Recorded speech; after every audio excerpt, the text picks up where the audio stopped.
Bismillahirrahmanirrahim. Assalamualaikum warahmatullahi wabarakatuh. Alhamdulillahirabbil alamin. Wassalatu wassalamu ala asrofil anbiya'i wal mursalin wa ala alihi washabihi ajmain. Rabbi sholli sadri wa yassirli amri wahlul 'uqdatam min lisani yafqahu qauli. Amma ba'du.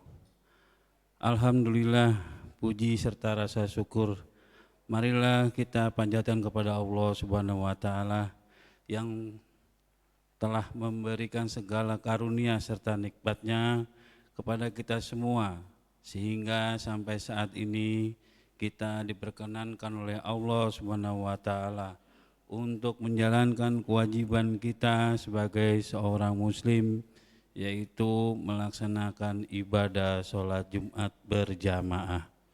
Mudah-mudahan rangkaian daripada ibadah sholat Jumat kita pada hari ini diterima oleh Allah Subhanahu wa ta'ala. Amin ya rabbal alamin. Sholawat serta salam marilah sama-sama kita panjatkan kepada baginda Nabi besar Muhammad sallallahu alaihi wasallam, juga kepada keluarga, sahabat dan sebagai umatnya.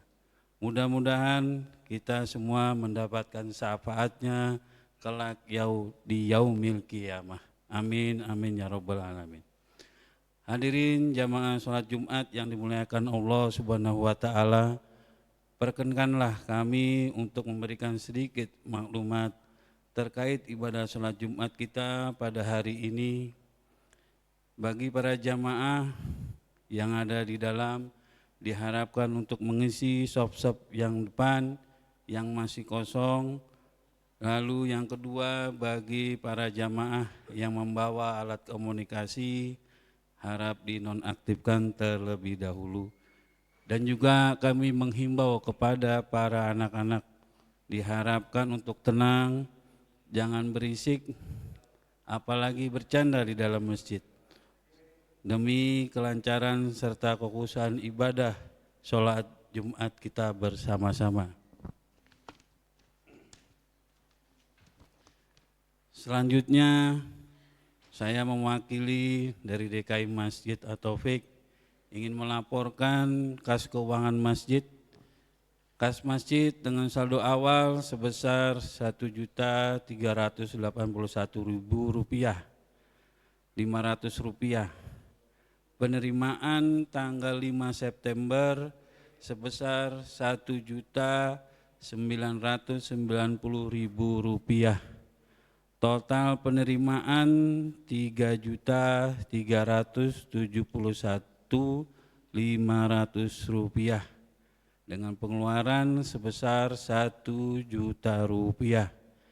Jadi saldo Jumat saat ini sebesar Rp2.371.500. Kami segenap pengurus Masjid At-Taufik mengucapkan terima kasih kepada para jamaah yang telah menginfakkan sebagian hartanya di jalan Allah Subhanahu wa ta'ala. Jazakumullah khairan katsira. Yang terakhir di sini kami membacakan untuk petugas sholat Jumat pada hari ini tanggal 11 September 2025 yang bertindak sebagai khotib dan imam pada hari ini, yaitu Kiai Ustadz Abdul Rosyid. Alhamdulillah beliau sudah hadir. Untuk muadzin saudara Bapak Supriyatna, kemudian saudara untuk Bilal Bapak Komaruzzaman. Waktu Jumat pada hari ini jatuh pada pukul 11:52. Kami juga pengurus masjid mengajak para seluruh jamaah untuk menghadiri pengajian rutin yang diadakan tiap Senin malam Selasa yang dipimpin oleh Ustadz guru kita, yaitu Ustadz Ahmad Sanusi.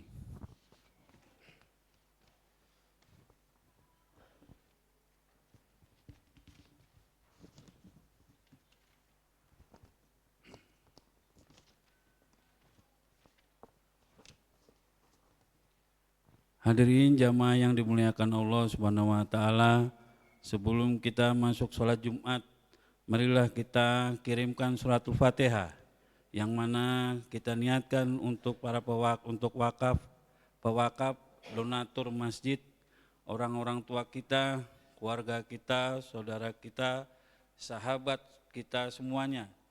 Kita doakan mudah-mudahan amal ibadahnya diterima oleh Allah Subhanahu wa taala. Alhamdulillah, demikianlah yang dapat kami sampaikan maklumat hari ini. Terima kasih atas perhatiannya. Wa'alafu minkum billahi taufik wal hidayah. Assalamualaikum warahmatullahi wabarakatuh. Baiklah para hadirin, kita baca Fatihah untuk arwah keluarga kita yang telah wafat, wabil khusus yang beramal soleh di masjid ini.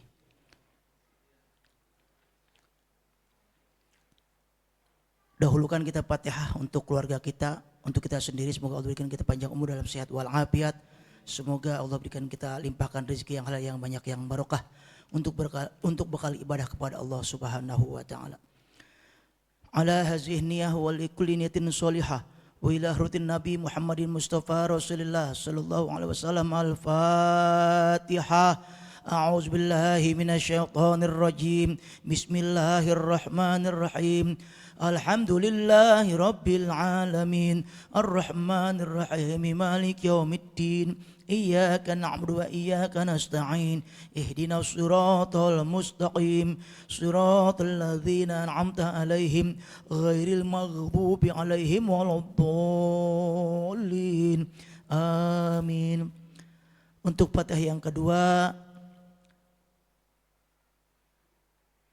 telah lahir putra dari Bapak Aminullah Siagian dan Ibu Sri Anggi Wahyuni yang diberi nama M. Rasha Al-Amin Siagian.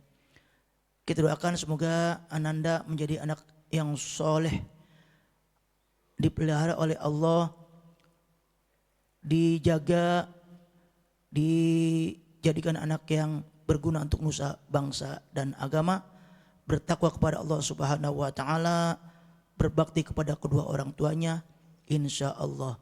Ala hazihiniyah al-Fatihah. A'udzu billahi minasyaitonir rajim. Bismillahirrahmanirrahim. Alhamdulillahi rabbil alamin. Ar-Rahmanir Rahim. Maliki yaumiddin. Iyyaka na'budu wa iyyaka nasta'in. Ihdinas siratal mustaqim. Siratal ladzina an'amta 'alaihim ghairil maghdubi 'alaihim waladdallin. Amin.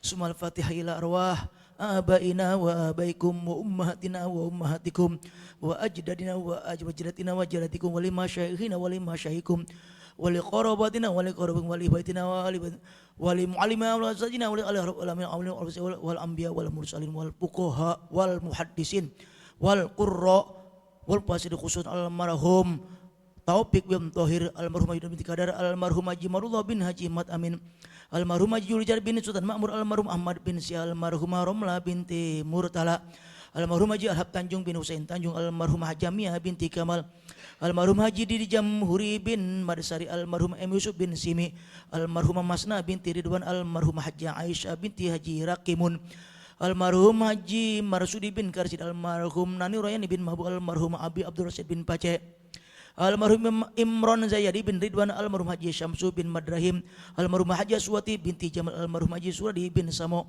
almarhum Suwardi bin Erasumo di Joyo, almarhum Martiani binti Hadi Suparto, almarhum Adi Priyono bin Suwardi, almarhumah Susilani Budi Pawesti binti Suwardi, almarhum Datuk Ibrahim bin M. Husin, wali jami'il mu'minina wal mu'minat wal muslimina wal muslimat, ghafarallahu dzunubahum wa satara uyubahum wa ja'al jannata ma'wahum rahimahumullah wa radiyallahu anhumul Fatihah. A'udzu billahi minasyaitonir rajim. Bismillahirrahmanirrahim. Alhamdulillahi Rabbil Alamin Ar-Rahman Ar-Rahim Malik Yawmiddin Iyyaka na'budu wa iyyaka nasta'in Ihdinas siratal mustaqim Siratal ladzina an'amta 'alaihim ghairil maghdubi 'alaihim waladdallin. Amin. Astaghfirullahaladzim, astaghfirullahaladzim, alhamdulillah, maulana ma'bud, Allahumma salli wa sallim ala sayyidina Muhammadin bil awalin wal akhirin, ya zil jalal wal ikram, wa sallim wa radiyallahu tabaraka wa ta'ala an sadatina ashabi sayyidina Rasulillah ajma'in. Allahumma bismillahirrahmanirrahim, alhamdulillah rabbil alamin, hamdan ya fi ni'mahu wa bihamdihi, ya rabbana lakal Allahumma salli wa sallim wa barik ala sayyidina Muhammadin wa ala sayyidina Muhammad.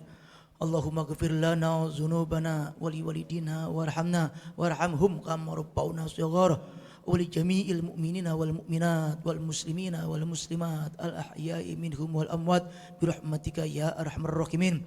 Allahumma ja'al wa awsil wa balligh wa taqabbal thawaba ma qara'nahu min suratil Fatihah hadiyatan minna wasilah wa rahmatan minka nazilah wa barakatan syamilah wa amalan mutaqabbala wa sadaqatan mustajabah ila hurdi habibina wa syafi'ina wa maulana Muhammadin sallallahu alaihi wasallam summa ila arwahi abaihi wa badu asyirati minal anbiya'i wal mursalin wa ali kulli minhum wa sahabat wal qurbati rasulillahi ajma'in summa ila arwah man zakarna asam bil fatihah man ijtamana ha huna bisababihim ijallahum thawaba zalika minna ilaihim wajah nunas awat talobena yarihim Allahumma hijaban lahum minan nar wa sitrun lahum minan nar wa bidan lahum minan nar wa biqalu min kulli su'i wa azab. Allahumma ghafir lahum warhamhum wa'afihim wa'fu waj'al jannata ma'wahum. Rabbana ighfir lana wa li ikhwanina alladzina sabaquna bil iman wa la taj'al fi qulubina ghillal ladzina amanu rabbana innaka ra'ufur rahim. Rabbana hab lana min azwajina wa dzurriyyatina qurrata a'yun waj'alna lil muttaqina imama. Allahumma anzil rahmata ala kuburihim. Allahumma anzil rahmata walau maghfiratan wa syafa'atan alaina wa rahmatan ala jami'i ahlil kubur minal muslimina wal muslimat wal mu'minina wal mu'minat irfa' lahumud darajat wa dha'ib lahumul hasanat wa kaffir anhumus sayiat wa adkhilhumul jannata mal abai wal uliya wal ummahat ya ayyatuhan nafsul mutmainnah irji ila rabbiki radiyatan mardiyah fadkhuli fi ibadi wadkhuli jannati. Allahumma ajirhum minan nari salimin wa adkhilhumul jannata aminin. Allahumma ij'al kuburahum rawdatan min riyadil jinan wa la taj'al kuburahum hufratan min hubarin nirani bi rahmatika ya arhamar rahimin. Allahumma inna nas'aluka salamatan fid din wad dunya wal akhirah wa afiyatan fil jasadi wa ziyadatan fil ilmi wa barakatan fil rizqi wa taubatan qoblal maut wa rahmatan 'indal maut wa maghfiratan ba'dal maut. Allahumma hawwin lana ya Allah bi sakaratil maut wan najata minan nari wal afwa 'indal hisab. Allahumma inna nas'aluka husnal khatimah wa na'udzubika min su'il khatimah. Rabbana taqabbal du'aana Rabbana taqabbal minna innaka antas samiul alim wa tub 'alaina innaka antat tawwabur rahim. Rabbana atina fid dunya hasanah wa fil akhirati hasanatan wa qina azaban nar. Wa sallallahu ala sayyidina Muhammadin wa ala washabihi ajma'in bi fadli subhana rabbika rabbil izzati amma yasifun. Wassalamu alal mursalina walhamdulillahi rabbil alamin bi asraril Fatihah. A'udzu billahi minasyaitonir rajim. Bismillahirrahmanirrahim. Alhamdulillahi rabbil alamin. Arrahmanir rahim. Maliki yaumiddin. Iyyaka na'budu wa iyyaka nasta'in. Ihdinas siratal mustaqim. Siratal ladzina an'amta 'alaihim ghairil maghdubi 'alaihim waladdallin. Amin. Wa'fu anna ya karim ya rabbana ya rahim ya arhamar rahimin irhamna bi rahmatikal wasi'ah. Allahumma bihaqqil Fatihah wa bi sirril Fatihah wa bi karamatil Fatihah wa bi syafa'atil Fatihah wa bi mu'jizatil Fatihah iftah lana abwabal khair waj'alna min al khair wakhtim lana bil khair wa yadafil bala ya Allah wa yadafil bala ya Rahman wa yadafil bala ya Rahim الرحيم يا فارج الهم يا كاشف الغم يا من لعبده يغفر ويرحم دعواهم فيها سبحانك اللهم وتحيتهم فيها سلام وآخر دعواهم أن الحمد لله رب العالمين.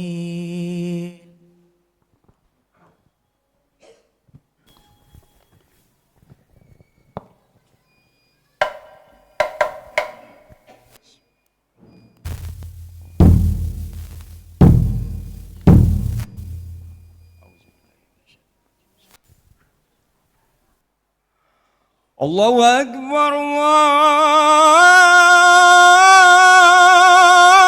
الله أكبر الله أكبر الله أكبر.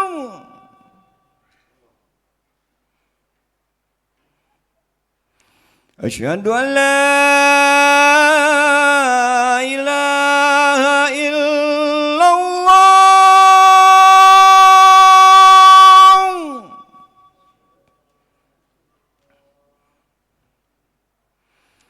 أشهد أن لا إله إلا الله.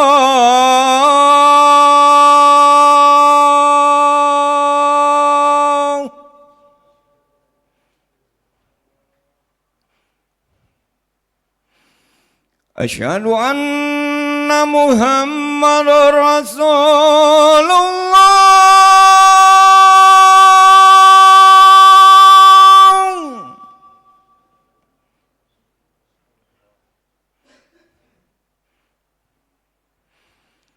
أشهد أن محمد رسول الله.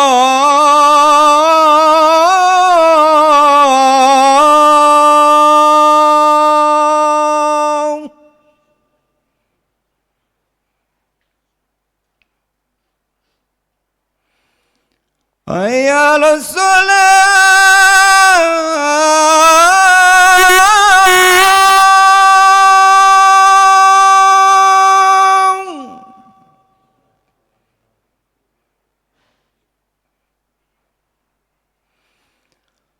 حي على الصلاة.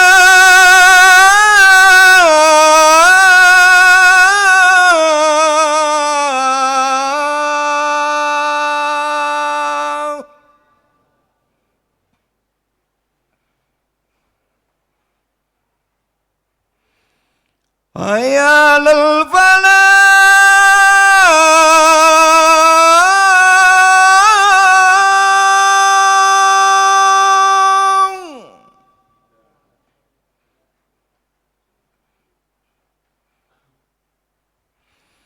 حي على الفلاح.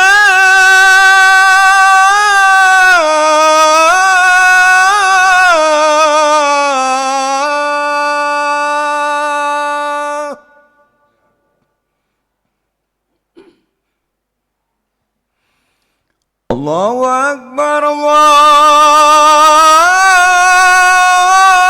الله أكبر.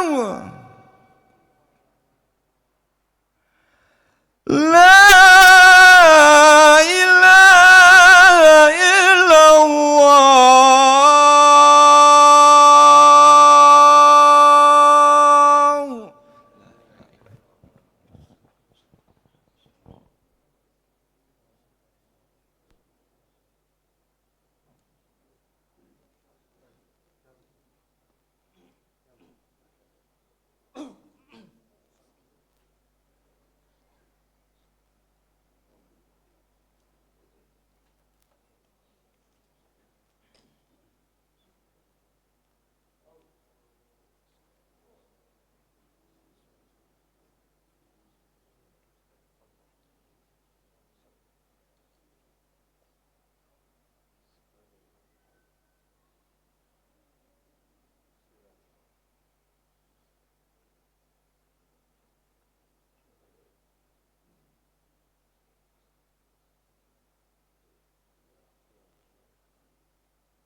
Bismillahirrahmanirrahim. Inna Allah wa malaikatahu yusalluna ala nabi. Ya ayyuhalladzina amanu sallu alaihi wa sallimu taslima.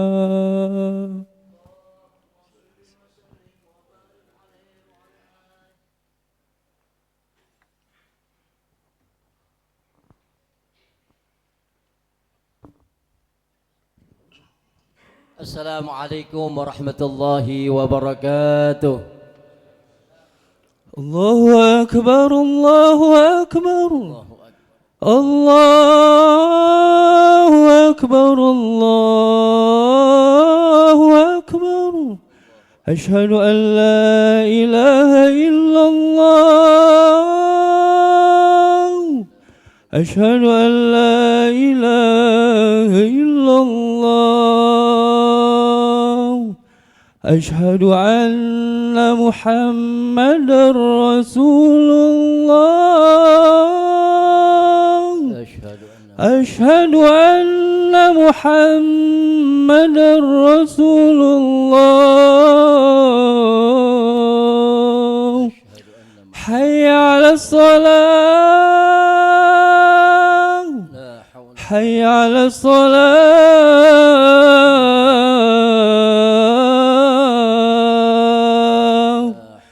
Hayya 'alal falah. Hayya 'alal falah.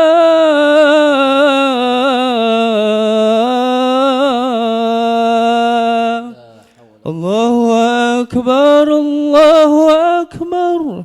La ilaha illallah. La ilaha illallah. Salatul qaimatana. Syarafana. Innaka la tahmi. Allahumma shalli ala Muhammad.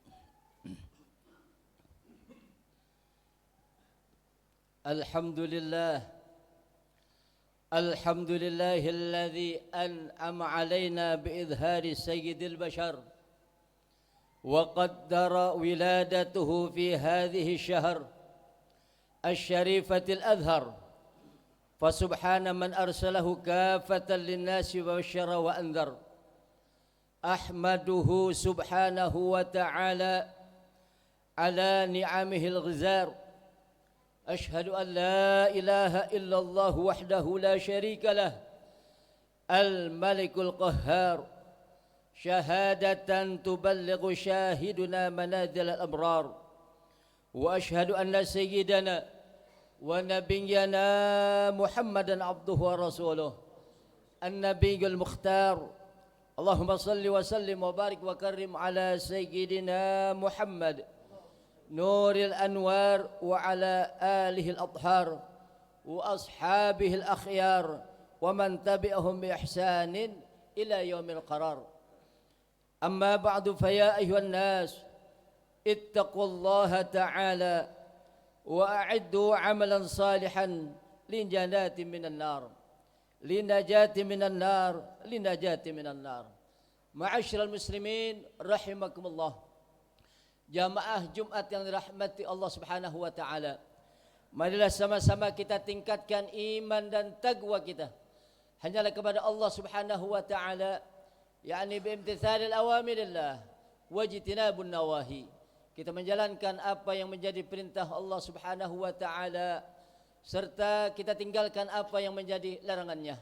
Mudah-mudahan asbab bekal takwa itulah kita akan menjadi hamba Allah Subhanahu wa taala yang senantiasa mendapatkan ridha serta keberuntungan dunia dan akhirat kelak. Amin ya rabbal alamin. Ma'asyiral muslimin rahimakumullah. Tak hentinya kita panjatkan syukur kita kepada Allah yang masih memberikan kesempatan kita untuk meningkatkan ibadah kepadanya. Yang pada hal ini kita masih berada di bulan yang mulia, bulan yang kita rindukan, bulan yang kita nantikan, yaitulah bulan dilahirkannya junjungan kita Nabi besar Muhammad sallallahu alaihi wasallam. Yang mana kehadiran Rasulullah sallallahu alaihi wasallam adalah merupakan meluruskan umat manusia agar menjadi baik dan lebih baik lagi, baik kepada Allah Subhanahu wa taala dalam hubungannya maupun kepada kita sesama kita yang kita kenal dengan hablum minallah dan hablum minan nas. Singkatnya, Rasulullah sallallahu alaihi wasallam mengajarkan manusia untuk menjadi hakikat manusia yang sejati, yang tidak lain adalah didasari akhlakul karimah. Yang Nabi sallallahu alaihi wasallam tersebut pula diutus oleh Allah Subhanahu wa taala, yaitu sebagai penerang jagat raya ini yang didasari dengan akhlakul karimah. Yang sabda beliau, innama bu'ithu liutammima makarimal akhlak. Ma'asyiral muslimin rahimakumullah. Oleh karena itulah sudah sepatutnya kita selaku umatnya mencontoh, mengqudwah beliau dalam kehidupan kita sehari-hari, tentunya semampu kita, baik itu perbuatan kita, baik itu ucapan kita, maupun lain-lain berhubungan dengan ibadah yang dicontohkan oleh Nabi sallallahu alaihi wasallam. Allah Subhanahu wa taala berfirman dalam surat Al-Ahzab, A'udzu billahi minasyaitonir rajim. Laqad kana lakum fi Rasulillahi uswatun hasanah liman kana yarjullaha wal yawmal akhir wa dzakarallaha katsira. Ma'asyiral muslimin rahimakumullah. Rasulullah sallallahu alaihi wasallam mempunyai keistimewaan dibandingkan dengan rasul-rasul yang lainnya, yang mana dalam suatu keterangan dijelaskan, Buddilat 'alan Nabi sallallahu alaihi wasallam alal anbiya sittatu asya. Keutamaan Nabi kita Muhammad sallallahu alaihi wasallam dibandingkan dengan nabi-nabi lainnya di antaranya 6 perkara. Yang pertama, u'titu jawami'ul kalam. Nabi sallallahu alaihi wasallam diberikan suatu kalimat yang jelas dan tandas, sedikit berkata tetapi dapat langsung dipahami oleh sahabat-sahabatnya yang mendengarkan pada saat itu. Yang kedua, wa nusirtu birra'bi, aku ditolongkan oleh Allah Subhanahu wa taala, digedarkan daripada omonganku daripada musuh-musuh Allah. Ketika Nabi menghadapi seorang kafir Quraisy, ketika Nabi menghadapi tersebut, Nabi sallallahu alaihi wasallam mendapatkan getaran daripada kaum kafir sehingga dapat mengalahkan mereka dalam perjuangannya. Wa hillat li al-ghanam, Nabi sallallahu alaihi wasallam dihalalkan daripada harta-harta rampasan perangnya, sesuai dengan firman Allah Subhanahu wa taala, fakulu mimma ghanimtum halalan thayyiba. Ma'asyiral muslimin rahimakumullah. Yang berikutnya, Nabi sallallahu alaihi wasallam diberikan kelebihan daripada nabi yang lain, wa ju'ilat liyal ardu tuhuran wa masjida, dan dijadikannya tanah bagiku itu sebagai alat yang suci dan bersujud kepada Allah Subhanahu wa taala. Dimanapun hamparan tanah, pada saat itu Allah jadikan buat umat Nabi kita Muhammad sallallahu alaihi wasallam tanah yang suci dan gunakan untuk ibadah kepada Allah Subhanahu wa taala. Yang berikutnya, wa ursiltu ilal khalqi kaffah, aku diutus oleh Allah Subhanahu wa taala adalah untuk seluruh sekalian alam, bukan hanya kelompok Bani Israel saja, bukan hanya kaum Mekah Madinah saja, tapi Nabi sallallahu alaihi wasallam kafatan linnas, buat seluruh umat manusia. Wa ma arsalnaka illa kafatan linnas basyiran wa nadhira walakin aktsaran nasi la ya'lamun. Ma'asyiral muslimin rahimakumullah.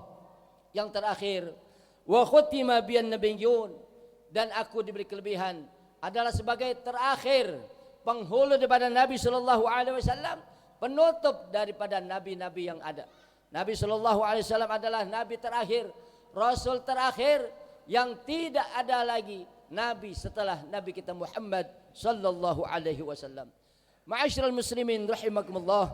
Oleh karena itulah pantas kiranya pada bulan ini, pada bulan dilahirkannya junjungan kita Nabi besar Muhammad sallallahu alaihi wasallam, kita buka kembali syirah nabawiyah, perjuangan Nabi sallallahu alaihi wasallam dalam mengislamkan umat pada saat itu. Bagaimana akhlakul karimah, contoh yang dicontohkan oleh Nabi kita Muhammad sallallahu alaihi wasallam. Bagaimana caranya? Kita agungkan dengan perayaan-perayaan yang mengadakan yaitulah peringatan Maulid Nabi sallallahu alaihi wasallam, yang dikatakan oleh Al-Imam Ali dalam suatu maqalahnya, man addama maulidan Nabi sallallahu alaihi wasallam la yakhruj minad dunya illa bil iman. Siapa orang yang mengagungkan, mendukung, menyokong daripada peringatan-peringatan yang mana di situ dibacakan sirah nabawiyah, kisah Nabi Muhammad sallallahu alaihi wasallam, maka tidak akan keluar daripada dunia ini, tidak akan meninggal dunia kecuali orang tersebut membawa iman, Islam, husnul khatimah. Ma'asyiral muslimin rahimakumullah. Di lain maqalah dikatakan oleh Imam Syafi'i, man jama'a li maulidin Nabi sallallahu alaihi wasallam ikhwanan wa hayya'a lahum ta'aman wa 'amila ihsanan ba'athallahu yaumal qiyamah ma'an nabiyyin was-siddiqin wasyuhada was-salihin wa yakunu fi jannatin na'im. Siapa orang yang berkumpul tidak lain dan tidak bukan mengenang daripada sirah nabawiyah, jasa Nabi Muhammad sallallahu alaihi wasallam lewat kelahiran beliau, berkumpul bersama saudara-saudaranya, dan di situ dihidangkan beberapa makanan, dan di dalamnya tentunya diisi dengan amal-amal yang baik, amal-amal soleh, maka akan dibangkitkan nanti orang tersebut oleh Allah Subhanahu wa taala pada yaumul qiyamah, dikumpulkan bersama siddiqin wasyuhada wassalihin, dan akan dapat ganjaran surga yang penuh kenikmatan. Ma'asyiral muslimin rahimakumullah. Oleh karena itulah, tanamkan niat kita, hati kita untuk ta'alluq kepada Allah Subhanahu wa taala dan kepada Nabi kita Muhammad sallallahu alaihi wasallam. Perbanyaklah kita membaca salawat kepada Nabi kita Muhammad sallallahu alaihi wasallam, di samping kita melaksanakan sunnah-sunnahnya, yang dengan demikian kita akan dikenali sebagai umat Nabi kita Muhammad sallallahu alaihi wasallam di yaumil qiyamah kelak. Amin ya rabbal alamin. In ahsanal kalam wa abyana an-nizam kalam Allahil malikil allam. Fa idza qara'tal qur'ana fasta'id billahi minasyaitonir rajim. A'udzu billahi minasyaitonir rajim. Qul in kuntum tuhibbunallaha fattabi'uni yuhibbukum Allah wa yaghfir lakum dhunubakum wallahu ghafurur rahim. Barakallahu li wa lakum fil Qur'anil azim wa nafa'ni wa iyyakum bima fihi minal ayati wa dzikril hakim wa taqabbala minni wa minkum tilawatahu innahu huwas samiul alim. Aqulu qali hadza wa astaghfirullahal azim li wa lakum ولسائر المسلمين والمسلمات والمؤمنين والمؤمنات فاستغفروه إنه هو الغفور الرحيم. اللهم صل على سيدنا ونبينا وشفينا ومولانا محمد وعلى آل سيدنا محمد. لم يلد ولم يولد ولم يكن له كفوا الله أحد. لم يلد ولم يولد. اللهم صل على. الحمد لله الذي جعل التقوى لباس الصالحين. أحمده سبحانه وتعالى حمد عمد معترف بصدق اليقين. أشهد أن لا إله إلا الله وحده لا شريك له الملك الحق المبين. وأشهد أن سيدنا ونبينا محمدا عبده ورسوله سيد الأولين والآخرين. اللهم صل وسلم وبارك وكرم على سيدنا محمد وعلى آله وصحبه أجمعين. أما بعد فيا أيها الناس اتقوا الله حق تقاته ولا تموتن إلا وأنتم مسلمون. ولازموا الصلاة على خير خلقه الصلاة والسلام. وقد أمركم بذلك رشادا وتعليما. وقال تعالى ولم يزل قائلا عليما إن الله وملائكته يصلون على النبي يا أيها الذين آمنوا صلوا عليه وسلموا تسليما. اللهم صل وسلم على سيدنا محمد وعلى آله وصحبه أجمعين. وارض اللهم على أربعة الخلفاء الراشدين أبي بكر وعمر وعثمان وعلي وبقية الصحابة رسول الله أجمعين وللتابعين ومن تبعهم بإحسان إلى يوم الدين وعلينا معهم برحمتك يا أرحم الراحمين. اللهم اغفر للمؤمنين والمؤمنات والمسلمين والمسلمات الأحياء منهم والأموات إنك سميع قريب مجيب الدعوات. يا قاضي الحاجات وغفر الذنوب والخطيئات برحمتك يا أرحم الراحمين. ربنا آتنا في الدنيا حسنة وفي الآخرة حسنة وقنا عذاب النار. عباد الله، إن الله يأمر بالعدل والإحسان وإيتاء ذي القربى وينهى عن الفحشاء والمنكر والبغي يعظكم لعلكم تذكرون. فاذكروا الله العظيم يذكركم وادعوه يستجب لكم ولذكر الله أكبر. الله أكبر الله أكبر أشهد أن لا إله إلا الله أشهد أن محمدا رسول الله. حي على الصلاة حي على الفلاح قد قامت الصلاة قد قامت الصلاة. الله أكبر الله أكبر لا إله إلا الله. لا إله إلا الله. سووا واعتدلوا يرحمني يرحمكم الله. سووا صفوفكم بين الصفوف من تمام الصلاة. saf lurus dan rapat. Rabbi a'udzubika min hamadzati syayatin wa yahdurun. Shalli fardhu jumu'ah rakaatain imaman lillahi ta'ala. Allahu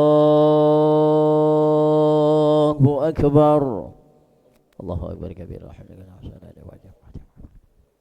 Inna salati wa nusuki wa syadaka lahu bidzalika wa ana minal muslimin.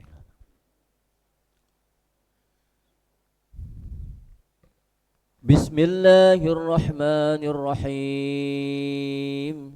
Alhamdulillahi rabbil alamin. Ar-Rahmanir-Rahim. Maliki yaumiddin. Iyyaka na'budu wa iyyaka nasta'in. Ihdinas siratal mustaqim.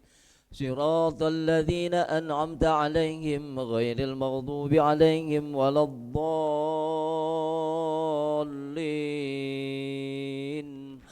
Amin.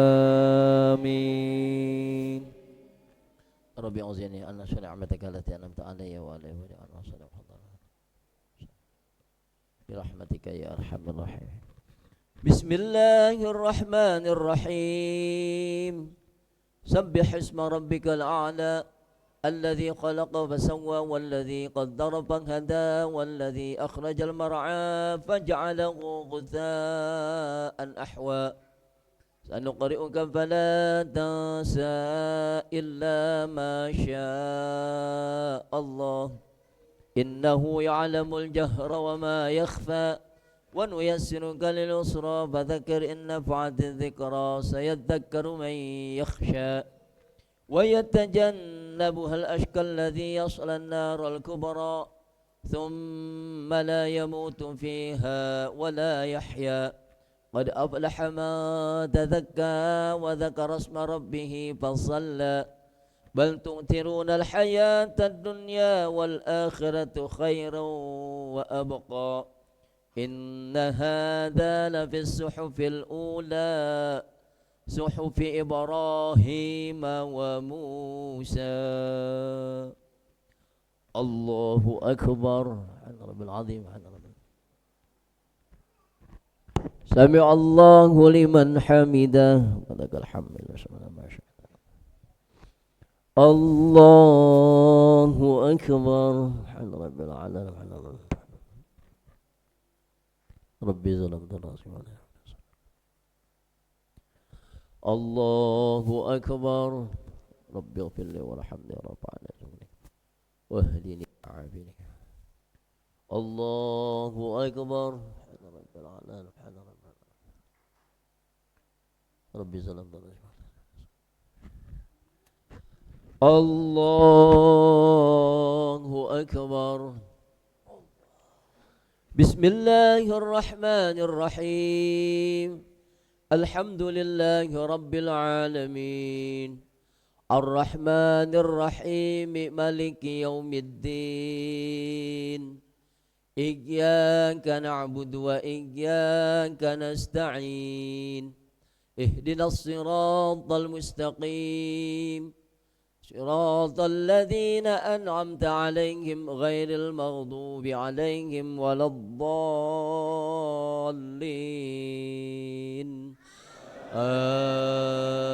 آمين. ربي أعطيني أن أشهد نعمتك التي أنعمت علي وعلى والدي والمرسلين وأنزل بدل برحمتك يا أرحم الراحمين. بسم الله الرحمن الرحيم. والضحى والليل إذا سجى ما ودعك ربك وما قلى وللآخرة خير لك من الأولى ولسوف يعطيك ربك فترضى ألم يجدك يتيما فآوى ووجدك ضالا فهدى ووجدك عائلا فأغنى فأما اليتيم فلا تقهر وأما السائل فلا تنهر وأما بنعمة ربك فحدث. الله أكبر. سبحان ربي العظيم. سمع الله لمن حمده فلك الحمد. الله أكبر.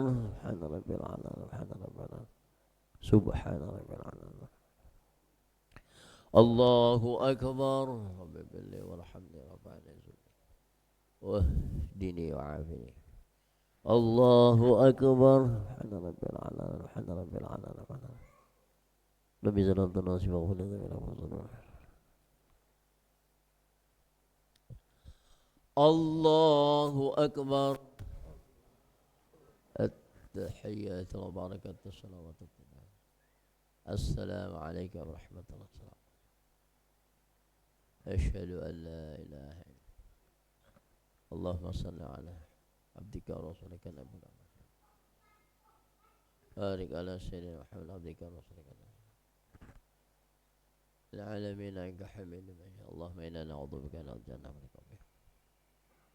اللهم اغفر لي ما قدمت وما أخرت على ما أنت المقدم وآخر. لا إله. اللهم يا مقلب القلوب ثبت قلبي على دينك برحمتك يا. السلام عليكم ورحمة الله. السلام عليكم ورحمة الله. استغفر الله العظيم العلم الحضور بالصلاة. استغفر الله العظيم.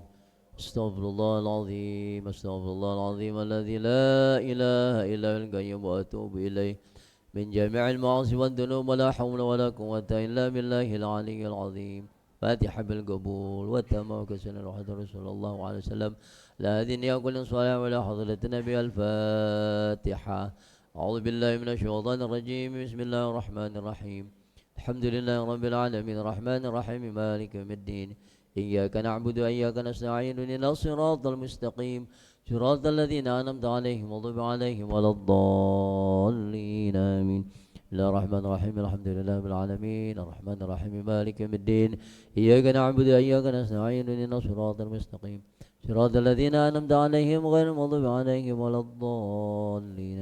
بسم الله الرحمن الرحيم الحمد لله رب العالمين الرحمن الرحيم مالك يوم الدين إياك نعبد وإياك نستعين اهدنا الصراط المستقيم صراط الذين أنعمت عليهم غير المغضوب عليهم ولا الضالين. بسم الله الرحمن الرحيم الحمد لله رب العالمين الرحمن الرحيم مالك يوم الدين إياك نعبد وإياك نستعين اهدنا الصراط المستقيم صراط الذين أنعمت عليهم غير المغضوب عليهم ولا الضالين. بسم الله الرحمن الرحيم الحمد لله رب العالمين الرحمن الرحيم مالك يوم الدين إياك نعبد وإياك نستعين اهدنا الصراط المستقيم صراط الذين أنعمت عليهم غير المغضوب عليهم ولا الضالين. بسم الله الرحمن الرحيم الحمد لله رب العالمين الرحمن الرحيم مالك يوم الدين إياك نعبد وإياك نستعين اهدنا الصراط المستقيم صراط الذين أنعمت عليهم غير المغضوب عليهم ولا الضالين. بسم الله الرحمن الرحيم الحمد لله رب العالمين الرحمن الرحيم مالك يوم الدين إياك نعبد وإياك نستعين اهدنا الصراط المستقيم صراط الذين أنعمت عليهم غير المغضوب عليهم ولا الضالين. بسم الله الرحمن الرحيم قل هو الله أحد الله الصمد لم يلد ولم يولد ولم يكن له كفوا أحد. بسم الله الرحمن الرحيم قل هو الله أحد الله الصمد لم يلد ولم يولد. بسم الله الرحمن الرحيم قل هو الله أحد الله الصمد لم يلد ولم يولد ولم يكن له. بسم الله الرحمن الرحيم قل هو الله أحد الله الصمد لم يلد ولم يولد. بسم الله الرحمن الرحيم قل هو الله أحد الله الصمد لم يلد ولم يولد ولم يكن له كفوا. بسم الله الرحمن الرحيم قل هو الله أحد الله الصمد. بسم الله الرحمن الرحيم قل هو الله أحد الله الصمد لم يلد ولم يولد ولم يكن له كفوا أحد. بسم الله الرحمن الرحيم قل أعوذ برب الفلق من شر ما خلق ومن شر غاسق إذا وقب ومن شر النفاثات في العقد من شر حاسد.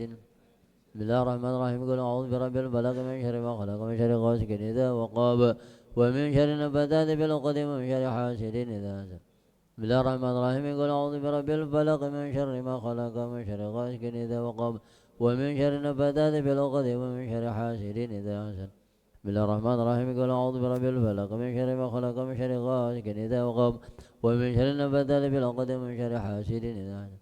بسم الله الرحمن الرحيم قل أعوذ برب الفلق من شر ما خلق ومن شر غاسق إذا وقب ومن شر النفاثات في العقد ومن شر حاسد. بسم الله الرحمن الرحيم قل أعوذ برب الفلق من شر ما خلق ومن شر غاسق إذا وقب ومن شر النفاثات في العقد ومن شر حاسد إذا حسد. بسم الله الرحمن الرحيم قل أعوذ بالناس ملك الناس إله الناس من شر الوسواس الخناس الذي يوسوس في صدور الناس من الجنة والناس. بسم الله الرحمن الرحيم قل أعوذ برب الناس ملك الناس إله الناس من شر الوسواس من الجنة والناس. بسم الله الرحمن الرحيم قل أعوذ بالناس ملك الناس إله الناس من شر الوسواس الخناس الذي يوسوس في صدور الناس من الجنة والناس. بسم الله الرحمن الرحيم قل أعوذ بالناس ملك الناس إله الناس الذي يوسوس في صدور الناس من الجنة والناس. بسم الله الرحمن الرحيم قل أعوذ بالناس ملك الناس إله الناس من شر الوسواس الخناس الذي يوسوس في صدور الناس من الجنة والناس. بسم الله الرحمن الرحيم قل أعوذ بالناس ملك الناس إله الناس من شر الوسواس الجنة والناس. بسم الله الرحمن الرحيم قل أعوذ بالناس ملك الناس إله الناس من شر الوسواس الخناس الذي يوسوس في صدور الناس من الجنة والناس. إلهي لا سر الفردوس آلا ولا أقوى على نار الجحيم أبلد توبة واغفر ذنوبي فإنك غافر الذنب العظيم. إلهي لا سر الفردوس آلا ولا أقوى نار الجحيم وابل توبة واغفر ذنوبي فإنك غافر الذنب العظيم. إلهي لا سر الفردوس أعلى ولا أقوى النار الجحيم وابل توبة واغفر ذنوبي إنك غافر الذنب العظيم. إلهي لا سر الفردوس أعلى لا أقوى على النار الجحيم وابل توبة ذنوبي وإنك غافر الذنب العظيم. إلهي لا سر الفردوس أهلا على النار الجحيم هب لي توبة واغفر إنك غافر الذنب العظيم. بسم الله الرحمن الرحيم الحمد لله رب العالمين حمدا طيبا مباركا في حمده وفي نعمه ويكافئ مزيده. يا ربنا لك الحمد كما ينبغي لجلال وجهك لكرم عظيم سلطانك. اللهم صل على سيدنا محمد وعلى ال سيدنا محمد صلاة تغفر بها الذنوب وتصلح بها القلوب وتنتلب بها العصوب وتالين بها الصعوب وعلى اله وصحبه ومن اليه منسوب. اللهم اغفر لنا ذنوبنا ولوالدينا وارحمنا وارحمهما كما ربيانا صغارا. اللهم اعنا على ذكرك وشكرك وحسن عبادتك. اللهم احسن عاقبتنا في الامور كلها واجرنا من خزي الدنيا عذاب الاخره. اللهم انا نسالك صحة في التقوى وطول عمر في حسن عمل ورزقا واسعا لا تؤاثرنا عليه. اللهم انا نسالك الهدى والتقى والعفاف والغنى. اللهم يا غني يا حميد يا مبدع يا معيد يا رحيم يا ودود اغننا بحلالك حرامك وبطاعتك معصياتك ونمن سواك. اللهم بارك في اولادنا وبناتنا كلهم لا تدرهم ووفقنا للطاعه وارزقنا برهم. اللهم اهدنا بهداك واجعلنا ممن شار في رضاك ولا تولنا وليا سواك ولا تجعلنا ممن خالف امرك وعصاك. وحسبنا الله نعم الوكيل ولا حول ولا قوة الا بالله العلي العظيم. ربنا لا تزغ قلوبنا بعد إذ هديتنا وهب لنا من لدنك رحمة انك انت الوهاب. ربنا تقبل منا انك انت السميع العليم وتب علينا انك انت التواب الرحيم. رب اغفر وارحم وانت خير الراحمين. ربنا آتنا في الدنيا حسنة في الآخرة الحسنة وقنا عذاب النار وقنا عذاب النار وأدخلنا الجنة مع الأبرار يا عزيز غفار يا رب العالمين. اللهم مغفرتك من ذنوبنا ورحمتك أرجى إننا من أعمالنا. وصلى الله على سيدنا محمد وعلى آله وصحبه وسلم. سبحان ربك رب العزة عما يصفون، سلام على المرسلين والحمد لله رب العالمين. صلى الله